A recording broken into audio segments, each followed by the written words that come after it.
अस्सलाम वालेकुम dear students, I hope आप सब ठीक होंगे। इस वीडियो में हमने मैट्रिक के यूनिट नंबर 15 इलेक्ट्रोमैग्नेटिज्म के एक्सरसाइज में मौजूद एमसीक्यूज़ को सॉल्व आउट करेंगे। ओके स्टूडेंट्स, स्टार्ट करते हैं। हमारे पास इस एक्सरसाइज में सबसे फर्स्ट एमसीक्यूज़ जो हमारे पास गिवन है वो कह रहा है कि which statement is true about the magnetic poles. आपके पास जो मैग्नेट के जो पोल्स होते हैं उनके बारे में आपके पास गिवन की गई कौन सी सिचुएशन जो है वो ठीक हैं। सबसे फर्स्ट ऑप्शन जो हमारे पास गिवन है वो है unlike poles repel. Option B जो है वो like poles attract. Option C जो है वो कह रहा है कि magnetic poles do not effect each other. Option D जो है a single magnetic pole does not exist.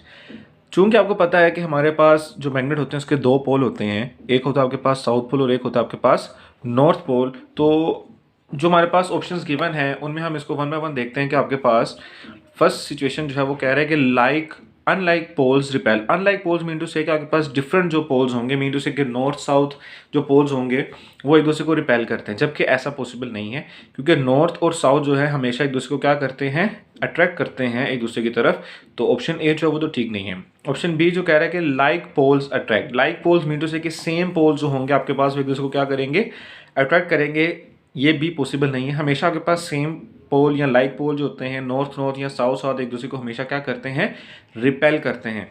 Option C वो कह रहा है कि magnetic poles do not effect each other. ऐसा भी पॉसिबल नहीं है, वो यहाँ तो रिपेल करते हैं यहाँ तो एक दूसरे को अट्रैक्ट करते हैं। और इसके बाद हमारे पास जो ऑप्शन डी गिवन है वो है a single magnetic pole does not exist. ये ऑप्शन हमारे पास ठीक है। क्यों? क्योंकि जहाँ पर आपके पास नॉर्थ पोल होगा वहाँ पे लाजमी साउथ पोल ज़रूर होगा। ऐसा नहीं हो सकता कि आपके पास मैग्नेट का एक ही पोल वहाँ पर मौजूद हो, क्योंकि जाहिर सी बात है अगर आपके पास नॉर्थ है तो नॉर्थ में से मैग्नेटिक फील्ड निकलेगी कहीं ना कहीं तो साउथ पोल में अब्जॉर्ब होनी ही होनी है। तो इट मीन्स कि आपके पास सिंगल पोल एग्जिस्ट नहीं करता। सो यहाँ पर हमारे पास जो राइट ऑप्शन है वो option D which is a single magnetic pole does not exist. Okay, second MCQs वो कह रहा है कि what is the direction of magnetic field lines inside a bar magnet. आपके पास किसी भी बार मैग्नेट के अंदर आपके पास जो मैग्नेटिक फील्ड लाइंस होती हैं उनकी डायरेक्शन क्या होती है। क्योंकि हमें पता है कि हमेशा मैग्नेटिक फील्ड लाइंस आपके पास साउथ से निकलकर नॉर्थ की तरफ ट्रैवल करती हैं। तो आपके पास अगर एक बार मैग्नेट की बात की जा रही है तो बार मैग्नेट एक पोल नॉर्थ दूसरा पोल आपके पास एज ए साउथ होगा। तो मैग्नेटिक फील्ड जो है वो आपके पास नॉर्थ से निकलकर हमेशा किसकी तरफ जाती हैं, साउथ पोल की तरफ। तो इस तरह से आपके पास जो मैग्नेटिक फील्ड लाइंस होंगी अगर इनसाइड द बार मैग्नेट की बात की जाएंगी तो वो साउथ से किस तरफ ट्रैवल करेंगी, आपके पास नॉर्थ की तरफ ट्रैवल करती हैं। कुछ इस तरह से आपके पास मैग्नेटिक फील्ड लाइंस नॉर्थ से एमिट होती हैं और साउथ की तरफ आपके पास एब्जॉर्ब होती हैं। ठीक है, तो यहाँ पर हमारे पास जो राइट ऑप्शन है वो ये है कि आपके पास जो मैग्नेटिक फील्ड लाइंस होंगी इनसाइड द बार मैग्नेट वो साउथ से नॉर्थ पोल की तरफ आपके पास ट्रैवल करेंगी। सो हमारे पास जो ऑप्शंस गिवन हैं वो है from north pole to south pole, नहीं, from south pole to the north pole. हाँ, ये हमारे पास ऑप्शन ठीक है जिसके हमारे पास जो मैग्नेटिक फील्ड लाइंस हैं वो साउथ पोल से नॉर्थ पोल की तरफ ट्रैवल करेंगी inside the bar magnet. Okay, तो हमारे पास जो राइट ऑप्शन है वो है option B from north pole to south pole to north pole. Okay, हमारे पास जो थर्ड एमसीक्यूज गिवन है वो कह रहा है कि the presence of magnetic field can be detected by.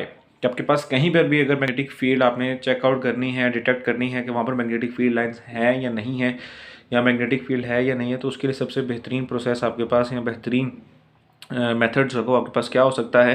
जहाँ पर हमारे पास जो ऑप्शन जो गिवन है वो ऑप्शन ए जो है वो है स्मॉल मैस, ऑप्शन बी जो है वो स्टेशनरी पॉजिटिव चार्ज है, ऑप्शन सी जो है वो stationary negative charge, option D जो है वो मैग्नेटिक कंपास है।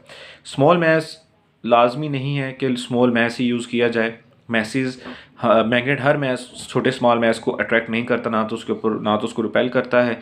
यहाँ पर हमारे पास जो है वो एग्जैक्टली कोई ऑथेंटिकेशन नहीं गिवन की गई कि स्मॉल मैस कौन सा है। हाँ, अगर आपके पास मेटल पीस होता तो हमें पता चल जाता कि क्या हो सकती है बात, लेकिन यहाँ पर स्मॉल मैस जो है वो किसी चीज़ को भी रिप्रेजेंट नहीं कर रहा। ऑप्शन बी जो है वो कह रहा है कि स्टेशनरी पॉजिटिव चार्ज, जाहिर सी बात है मैग्नेटिक फील्ड लाइन का चार्ज के साथ तो कोई अमल दखल नहीं है। इस तरह से ऑप्शन सी जो है वो नेगेटिव चार्ज, इसके साथ भी कोई इफेक्ट नहीं है। जो यहाँ पर ऑप्शन डी जो इन ऑप्शंस के अंदर हमारे पास जो गिवन है मैग्नेटिक कंपास, वो हमारे पास option D is the right option. क्यों? क्योंकि यहाँ पर आपके पास जो कंपास है वो भी मैग्नेटिक फील्ड लाइंस के थ्रू ही आपको नॉर्थ पोल और साउथ पोल रिप्रेजेंट कर रहा होता है। ठीक है, तो ऑप्शन डी जो है हमारे पास यहाँ पर राइट ऑप्शन है which is magnetic compass. Next MCQs number 4 कहता है if the current in a wire which is placed perpendicular to the magnetic field increases. किसी भी वायर में जो कि मैग्नेटिक फील्ड में परपेंडिकुलर आपके पास प्लेस की जाती है तो उसमें जो करंट है पास कर रहा है अगर वो ज़्यादा कर दिया जाए तो उसके जो फोर्स होगी, जो वायर पे फोर्स लगी वो किस तरह से वेरी करेगी, इसके लिए मैं आपको आपके इस चैप्टर में मौजूद एक टॉपिक पर लेकर चलता हूँ। ये आपकी बुक का पेज नंबर 122। यहाँ पर माइकल फैराडे ने डिस्कवर किया था कि अगर वायर को आप राइट एंगल्स पर रखते हैं तो both the direction of magnetic field and the direction of the current the force is increased. जहाँ पे आपके पास करंट और मैग्नेटिक फील्ड हैं दोनों मौजूद हों तो वहाँ पर जो फोर्स होगी वो इंक्रीज होती है। किस तरह से? If the current in the wire is increase, कि अगर वायर में आपके पास जो करंट है वो इंक्रीज कर दिया जाए, अगर मैग्नेटिक फील्ड की स्ट्रेंथ ज़्यादा कर दी जाए, या length of the wire inside the magnetic field is increase, यहाँ लेंथ आपके पास जो है वो ज़्यादा कर दी जाए, तो इट मीन्स कि हमारे पास फोर्स अगर इंक्रीज की जाती है तो करंट मीन टू से कि इंक्रीज होगा।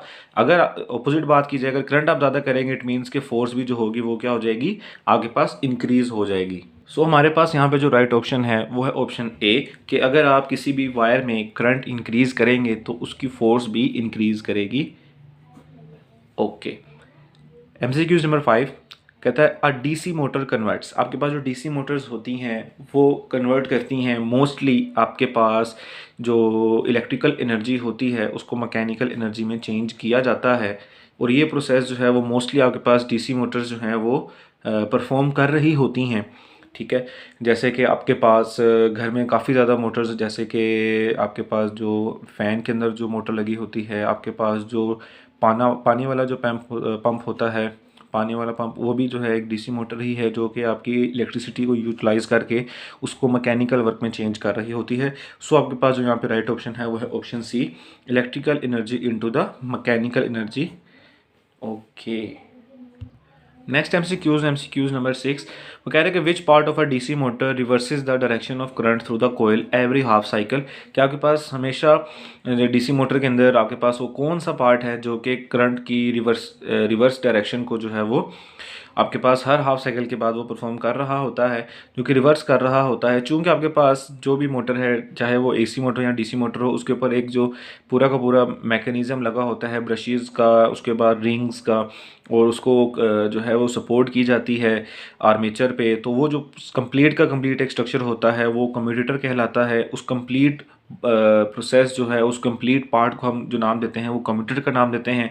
तो यहाँ पर हमारे पास जो राइट ऑप्शन है वो है option B, the commutator of the DC motor. Okay, next MCQ कहता है the direction the of induced EMF in a circuit in accordance with the conservation of mass, charge, momentum और energy. चूँकि आपके पास जो इंड्यूस ईएमएफ है वो in the form of आपके पास एनर्जी ही होती है। ठीक है, तो आपके पास जो यहाँ पर law of conservation of energy जो है वो फॉलो किया जाता है कि जितनी अमाउंट ऑफ एनर्जी आपके पास बैटरी जो है वो केमिकली आपके पास इलेक्ट्रिकली चेंज कर रही है, तो वहाँ पर आपके पास मोस्टली उतनी ही एनर्जी है जो है वो dissipate in the form of others भी आपके पास ओवरऑल कैलकुलेशन में आपके पास जो है वो law of conservation of energy जो है वो मेंटेन रहता है।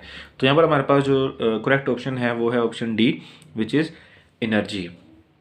नेक्स्ट एमसीक्यूज जो कि सेकंड लास्ट है हमारी एक्सरसाइज का, वो कह रहा है कि द स्टेप अप ट्रांसफार्मर। अच्छा, स्टेप अप ट्रांसफार्मर एक ऐसा ट्रांसफार्मर होता है जिसके अंदर आपके पास वोल्टेजेस जो हैं इंक्रीज़ किए जा रहे होते हैं। ठीक है, इस पर जो है प्राइमरी कोयल पर आपके पास नंबर ऑफ़ टर्न्स जो हैं वो कम होते हैं, जबकि सेकेंडरी कोयल पर आपके पास नंबर ऑफ़ टर्न्स जो होते हैं वो ज़्यादा होते हैं। इसी वजह से इसको स्टेप अप ट्रांसफार्मर कहा जाता है। क्यों? क्योंकि आने वाले करंट की वोल्टेजेस को इंक्रीज़ कर दिया जाता है मल्टीपल टाइम्स। तो यहाँ पर जो ऑप्शंस गिवन है वो कह रहा है कि ऑप्शन ए जो है increase the input current. Current के साथ ट्रांसफार्मर का कोई भी अमल दखल नहीं है, कोई भी लिंक नहीं है, क्योंकि करंट जो है वो ट्रांसफार्मर कम या ज़्यादा नहीं कर सकता। ऑप्शन बी जो है इंक्रीज़ द इनपुट वोल्टेज, आने वाली वोल्टेज को इंक्रीज़ कर देता है। Option C has more turns in the primary, नहीं ये भी पॉसिबल नहीं है क्योंकि प्राइमरी पे नंबर ऑफ टर्न्स कम होती हैं। Option D has less turns in the secondary coil, नहीं ये भी इसके ऑपोजिट है। तो यहाँ पर हमारे पास जो ऑप्शन है कि हमारे पास जो इनपुट वोल्टेज आ रही होती है उसको इंक्रीज़ कर देना, मीन टू से कि हमारे पास जो राइट ऑप्शन है वो है option B, which is increase the input voltage. Last MCQ जो कि आपके पास इस एक्सरसाइज में है वो कह रहा है कि the turn ratios of transformer is 10, कि आपके पास टर्न रेशियो जो है वो कितना है, 10 है। मीन टू से कि आपके पास टर्न रेशियो NS/NP आपके पास जो है वो है 10 है।